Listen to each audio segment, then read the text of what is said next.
Hi friends, எல்லோருக்கும் வணக்கம். This is Shivaji. Friends, video போகிறதுக்கு முன்னாடி என்னோடய சப்ஸ்கிரைபர்ஸ், வியூவர்ஸ், ஃப்ரெண்ட்ஸ் எல்லோருக்கும் என் மனமார்ந்த நன்றிகளை தெரிவிச்சுக்கிறேன். ஆக்சுவலாக இந்த வீடியோ போடலாமா வேணாம் ரொம்ப கன்ஃபியூஸாக இருந்தது. நிறைய இது மாதிரி வந்துட்டுருக்கும் வீடியோஸ். ஆனால் இன்றைக்கி கொஞ்சம் பார்த்தீங்கன்னா ரொம்ப பெரிய அமௌண்ட் ஒருத்தர் மிஸ் பண்ணி ரொம்ப ஃபீல் பண்ணி மெசேஜ் பண்ணியிருந்தார். ஸோ அவர்கிட்ட ரொம்ப நேரம் டிஸ்கஸும் போயிடுச்சு. ஸோ ஆக்சுவலாக அவர் பேருக்கு எதுவும் பண்ணால் ஜஸ்ட் விஷயத்தை மட்டும் ஷேர் பண்ணியிருந்தார். ரொம்ப கஷ்டமாயிடுச்சு. சார் 13 லட்ச ரூபா லாஸ் ஆகிடுச்சு சார், ரொம்ப ஹெல்ப் பண்ணுங்கள், ரொம்ப ஸ்ட்ரகிள் பண்ணி நான் சேர்த்து வச்ச காசு என்னென்ன சொல்லி ரொம்ப பேசிகிட்டு இருந்தார்.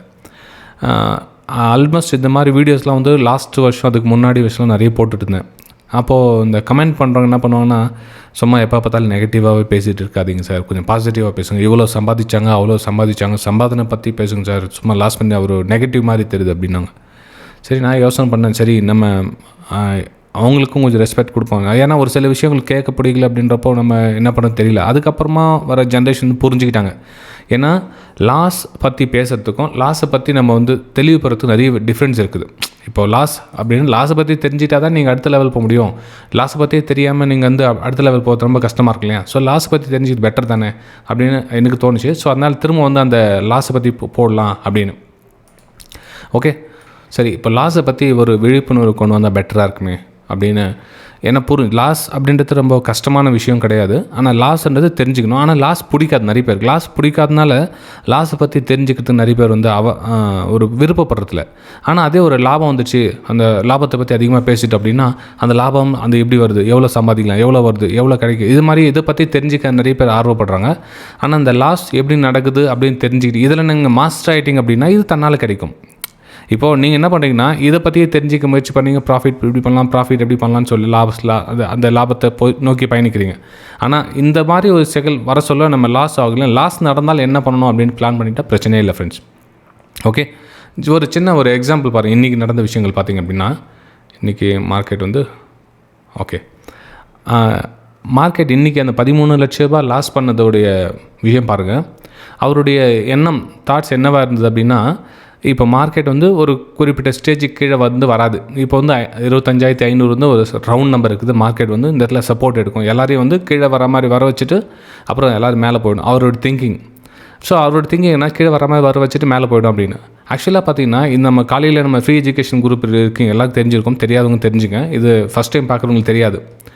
ஸோ இந்த வீடியோ கீழே பார்த்தீங்கன்னா உங்களோட ப்ரெடிக்ஷனும் உங்களுக்கு ஆல்மோஸ்ட் கிட்டத்தட்ட ஒரு வாரத்துக்கு முன்னாடியே உங்களுக்கு ப்ரெடிக்ஷன் பண்ணியாச்சு. கிட்டத்தட்ட மார்க்கெட் இந்த 25,000 நோக்கி பயணிக்கிறதுக்கான வாய்ப்புகளுக்கு ஸ்லோ அண்ட் ஸ்டடி கொஞ்சம் கொஞ்சமாக மார்க்கெட் இது மாதிரி வரும் அந்த பாதையை நோக்கி அப்படின்னு மென்ஷன் பண்ணால் சரி. ஓகே, இதில் என்ன உங்களுடைய வியூ வைக்கிற மாதிரிச்சுன்னா ஒரு டவுன் சைடுக்கான ஒரு பிளான் பண்ண மாதிரி. இவர் என்ன பண்ணார், காலையில் ஒரு பதிவை புக் பண்ணிட்டார். மேபி ஒரு 2 lakhs கிட்ட ப்ராஃபிட் பண்ணிட்டார் காலையில். அந்த 2 lakhs ப்ராஃபிட் அந்த அவருடைய ஒரு என்ன சொல்கிறது, நமக்கு ட்ரேடிங் ஓகே, நம்மளுடைய 2 lakhs இன்றைக்கி ப்ராஃபிட் வந்துச்சு. இதை வச்சு நம்ம ஒரு நிறைய சிந்தனை, ஓகே சார் பரவாயில்ல, நம்ம கான்ஃபிடென்ஸ் கொடுத்துருக்கு. அப்புறம் என்ன பண்ணியிருக்காரு அப்படின்னா, டக்குன்னு இங்கே இந்த சொன்ன இல்லையா, இந்த 25,440 இந்த ஏரியா கீழே ஓகே திரும்ப மார்க்கெட் மேலே போகிற மாதிரி நம்ம சி எடுக்கலாம். அதாவது ஃபஸ்ட்டு பியில் ஒரு 2 லட்சம் புக் பண்ணிட்டாரு. இந்த சியில் எடுத்த உடனே என்னாச்சுன்னா வந்த ப்ராஃபிட் கம்ப்ளீட்டாக வைப் அவுட் ஆகிடுச்சு. அதில் அதாவது 2 லட்ச ரூபா கம்ப்ளீட் ஜீரோ ஆகிடுச்சு. இப்போ அவரோட திங்கிங் என்னாச்சுன்னா, காலையிலே நம்ம அந்த 2 லட்ச ரூபா ப்ராஃபிட்டை புக் பண்ணிட்டு போயிட்டு இருந்தால் கரெக்டாக இருந்துச்சு, தேவையில்லாமல் நம்ம வந்த 2 லட்சம் திரும்ப போயிடுச்சு அப்படின்னு என்ன பண்ணார், again sale, again buy, again sale, இந்த மாதிரி இடத்துல ரொம்ப பேனிக் ஆகிட்டு. ஸோ இங்கே கூட பார்த்திங்கன்னா கூட திரும்ப அகைன் பையிங். அதாவது அந்த ஒரு மனசு விட்டு கொடுக்கல. ப்ரைஸ் மேலே போகுதுன்னா அந்த இடத்துல புட்டுக்கான வேலையை ஏற்படுது. ஆனால் இதே உங்களுக்கு வாய்ப்புகள் நிறைய இன்றைக்கி புட்டில் இருந்தீங்கன்னா நிறைய வாய்ப்புகள் பிரேக் அவுட் நிறைய கிடச்சிருக்கு இன்றைக்கி. ஏன் இன்றைக்கி நம்மளுடைய 1 minute ஸ்ட்ராட்டஜியாக கூட இருக்கட்டும். இன்றைக்கி 1 minute ஸ்ட்ராட்டஜி தெரிஞ்சவங்க உங்களுடைய கீழே கமெண்ட்டில் தெரிவிங்க, லைக்ஸ் பண்ணுங்கள். ஸோ 200 EMக்கு மேலே 1 minute பிரேக் அவுட் ஆகிடுச்சு. சூப்பராக ப்ராஃபிட் இதில் புக் பண்ணியாச்சு.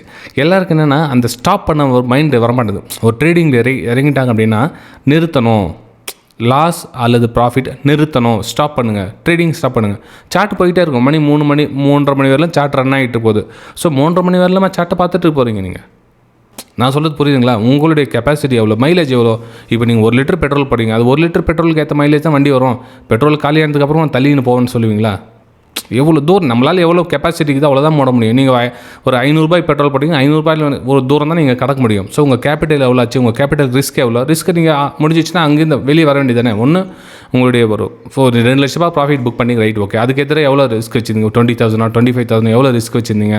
ஸோ அந்த ரிஸ்க் ஒன்று ஹிட் ஆகணும் அல்லது உங்களுடைய ப்ராஃபிட் ஹிட் ஆகும். ரெண்டுத்தில் வந்து முடிஞ்சிச்சா சிஸ்டமாக க்ளோஸ் பண்ணணும். இதெல்லாம் ஃபுல்லாக டிஸ்கஸ் ஆகிட்டேன்ச்சு.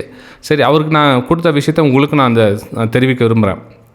என்ன அப்படின்னு பார்த்தீங்கன்னா, சார் நீங்கள் சொல்கிறது எல்லாம் கரெக்டாக தான் இருக்குது, எல்லாமே சொல்கிறது தான், இப்போ எல்லா யூடியூப் சேனல்லையும் தான் சொல்கிறாங்க, எல்லாமே நீங்களாக தான் சொல்கிறீங்க.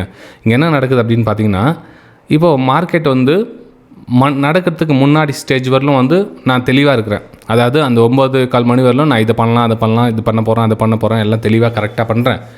மார்க்கெட் ரன் ஆனதுக்கப்புறம் பார்த்தீங்கன்னா எனக்குள்ளே அந்த சார்ட் வந்து எனக்கு அது புரியுதா இல்லையான்னு தெரியல, பை மாதிரி தெரியுது, செல் மாதிரி தெரியுது. நான் ஒவ்வொரு என்ட்ரியும் பார்த்தீங்கன்னா நான் கரெக்டாக அந்த ட்ரேட் கரெக்டாக வந்துடும் அப்படின்னு நினச்சி எடுக்கிறேன்.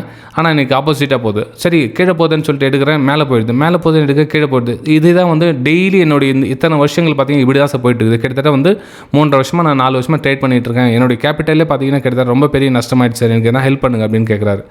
நான் சொல்கிறேன், இந்த மாதிரி ஒரு அதாவது மார்க்கெட் ரன்னிங் அவருக்கு அப்புறமா இதே மாதிரி மைண்ட் செட் இருக்குது. இது வந்து 90% மக்களுக்கு இதுதான் பிரச்சனை.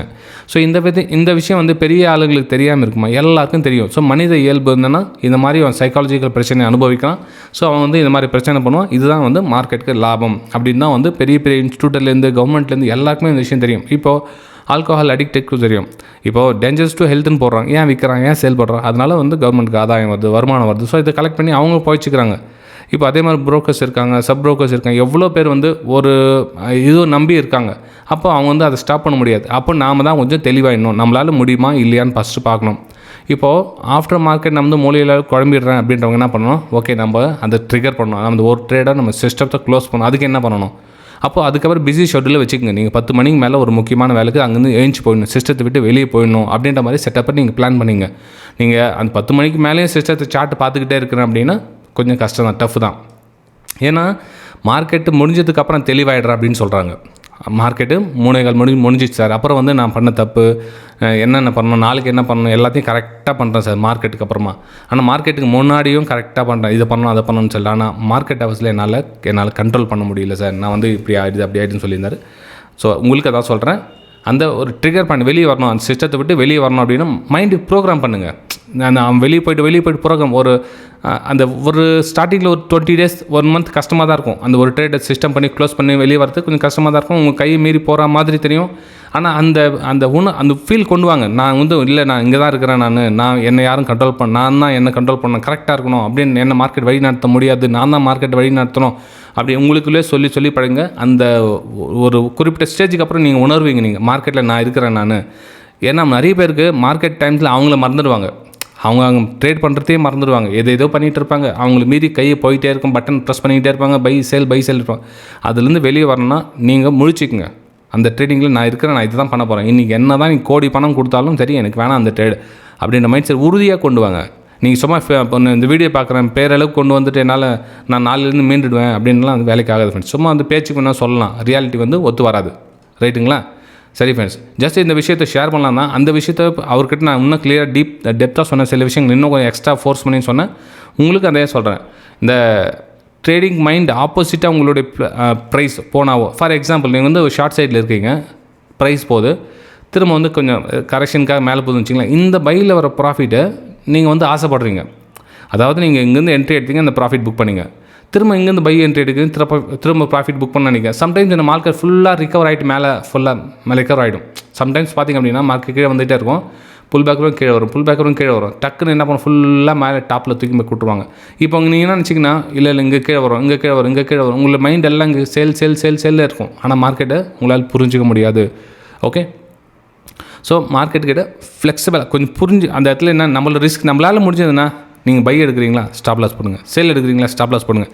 அந்த ஆர்டர் வந்து 2 ஆர்டர் எடுத்துட்டிங்களா, சரி இப்போ ஒஸ்ட் கேஸ் 3 ட்ரேட் எடுத்துட்டிங்களா, முடிஞ்சிச்சு, அவ்வளோதான். அதுக்கப்புறம் நீங்கள் உங்கள்கிட்ட பணம் எவ்வளோனா இருக்கலாம், பிரச்சனை கிடையாது, நீங்கள் ₹1 கோடி வச்சுருங்க, நீங்கள் எத்தனை ட்ரேட் எடுத்தாலும் பிரயோஜனம் கிடையாது ஃப்ரெண்ட்ஸ். ஓகே, ஸோ இந்த வீடியோ உங்களுக்கு பிடிச்சிருக்கு நம்புகிறேன். மறக்காமல் இந்த நிலைமை யாருக்கும் வரக்கூடாது அப்படின்னா இந்த வீடியோக்கு கமெண்ட் கீழே உங்களுக்கு என்ன தெரியுதோ அதை நீங்கள் தயவு செஞ்சு ஷேர் பண்ணுங்கள். நீங்கள் அனுபவித்த விஷயத்தையும் ஷேர் பண்ணுங்கள். நம்ம சேனல் எத்தனை வருஷமாக ஃபாலோ பண்ணிகிட்டு இருக்கீங்க அதையும் ஷேர் பண்ணுங்கள். நான் சொல்கிறேன், நம்மளுடைய இந்த வீடியோ கீழே ஒரு 100 கமெண்ட்ஸ் 100 கமெண்ட்ஸை கண்டிப்பாக நீங்கள் மென்ஷன் பண்ணணும். ஏன்னா வெறும் அவருக்கு ஒருத்தருக்கு மட்டும் வெளியில் இந்த மாதிரி நிறைய பேரில் ஃபேஸ் பண்ணிகிட்டு இருக்கீங்க. ஸோ கொஞ்சம் தெளிவு இருக்கும் இல்லையா, அதனால தான் கேட்குறேன். 100 கமெண்ட்ஸ் 100 கமெண்ட்ஸை கண்டிப்பாக இந்த வீடியோக்கு நீங்கள் ஷேர் பண்ணணும். அதே மாதிரி லைக்ஸ் மிஸ் பண்ணாதீங்க. தேங்க்யூ.